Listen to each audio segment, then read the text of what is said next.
So every year, thousands to tens of thousands of fires are started with microwaves. Besides that, if we could design a safer microwave, we could have it used with a more of a toaster oven function that you could put metal trays in and stuff when you're not microwaving stuff. And then you could have free up space, make it more easy for people to use, convenient. Besides safety, and also if it was safer, you could give it out to more people that are disabled and stuff and not worry about them by mistake lighting the house on fire, which could help them live more independently. So here I propose a scheme to allow for such a device. And it's two parts. One is a part to detect if you put metal or something like that in it that's dangerously concentrating stuff that can make a spark. And the idea is, well, I'm going to make it in three parts, is to instead send microwave waves in bursts. So it's not one continuous one, bursts. Now, when the microwave makes sparks in a metal or something, what happens is the microwaves make the electrons in the metal or other substance move back and forth. In the metal, there's almost like a sea of electrons.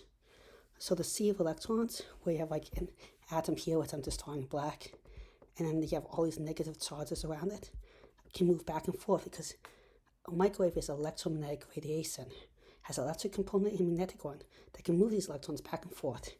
Now, if you have a metal with a pointy tip, and it's false that all metals can do this, you have to have a certain shape and a certain type of metal, but also other things like graphite and pencil lead made a badly sealed microwave when I was young actually burn out.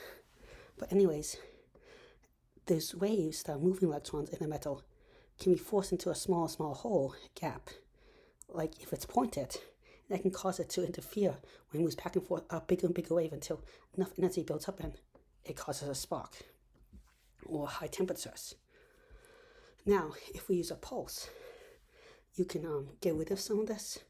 With smartly designed pulses, you can get rid of some of this buildup, decrease it, but also you cause this electrons moving up and down in the microwave into a piece of metal to actually act like an antenna. And they make their own radiation at a low frequency at radio waves. Now, if you have a bunch of coiled antennas in a grid, they can, with very low energy or even no energy, pick up these things that make an image of your whole substance, of all your food and stuff, and figure out exactly the distribution of these electrons and how much energy they're carrying, which can help them very much image almost your thing and figure out if there's any place in the thing where electricity is really building up to dangerous levels. And a spark may or may not occur. The other thing that this could do is you could use it to actually make a custom microwave where you could heat up your food better by having a bunch of little miniature microwave emitters around your whole food, and that it can aim it better so it only heats up your food more directly and more evenly, or it cooks part of your food in a different way than other parts of your food. So like you have a crust or something, or it dries out the outside first, then heats up the inside more, so you can get more effects you get without one. Another thing you could do to prevent fires or stuff is have the microwave have a bunch of little magnetrons and stuff around the whole thing. Like I said before, and magnetrons are the things that make the microwave, so the microwave is more spread out. Having a more spread out field of microwaves means it's harder for this to concentrate up and down like a pointed head, especially if the microwaves are coming from different directions. So one is forcing electrons in one direction, the other one is not in the opposite direction. That way the pulsing could really reduce the chances that something metal would even heat up in the first place. You could also reduce it by having a grating around the whole thing that instead of reflecting it like in most microwaves in like straight lines, so it hits it at one angle and reflects it back at this angle, it scatters it more, so it comes from more different directions. And you can design it so it smartly scatters it in the maximum dispersion, so no particular place heats up too much, or even to anti-disperse it, if one place is heating up more and emitting more microwaves, it redisperses it, this microwaves, to a part that's cooling off faster. Now you could even have this turn on and off to different degrees. I have smart ones because moving metal antennas are what reflect microwaves. And if the metal is too far apart, two pieces of metal too far apart, they reflect microwaves less, and if they're closer, they reflect it more. But then if too close, they don't reflect as much. And you can tune it, and actually you can tune it for the whole thing to have all these different dispersion properties and more, like a screen.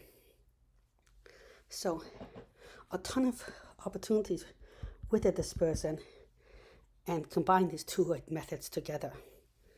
Another thing that could be done with this whole setup is just to simply add a smoke alarm or heat detector inside the microwave to prevent it if it really starts smoking up. And that will be the final really huge safety feature, is maybe to call it, but device. And another way is you could also use infrared cooking plus microwave cooking, or some convection cooking, some other combination cooking, so you can lower the amount of microwave radiation you're using to make it both safer and because you're using less of that powerful one. When it does catch on fire, there's a couple, if it did, which I make it very unlikely, there's a couple more safety features you could add, which I'll just start a new slide. One is you could have the whole thing covered in, you could have it inside insulated with a cornstarch like material with something non-flammable liquid that is also doesn't interact too badly with electricity. But what cornstarch plus water makes a very good liquid to stop fires, and is an insulator. It stops fires by suffocating them like water, and the water evaporates, but it's better suffocating them than regular water, and by suffocating and getting rid of the oxygen, much better. But the problem, and cornstarch is insulator, and the problem with cornstarch and water is not good in the electrical components or metal ones, but we have a variety of other ones. We have chlorinated and fluorofluorinated and brominated oils, which are wonderful insulators. The problem with them is some of them are slightly toxic. Now, they're not horribly toxic and not like air soluble, and they only leak out during a fire. And in a fire, they won't really spread and hurt your lungs. But there will be some health concern about making it, and environmental impact with disposal and stuff is more what I'll be concerned of. There are other silicones could be used. Silicones have a much nicer environmental impact, but you could have all this in the materials is soaking about all the wires and stuff, so it has like a built-in fire thing. If stuff starts melting or catching on fire, you have already a liquid to put it out, surrounding the whole thing and insulating the whole thing, so it can also make the electronic components last longer.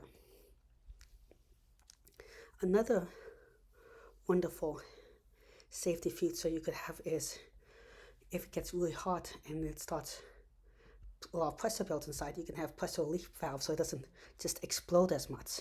So the pressure has a way of getting out. These, and another one is just to simply put an alarm if anything goes really, really bad.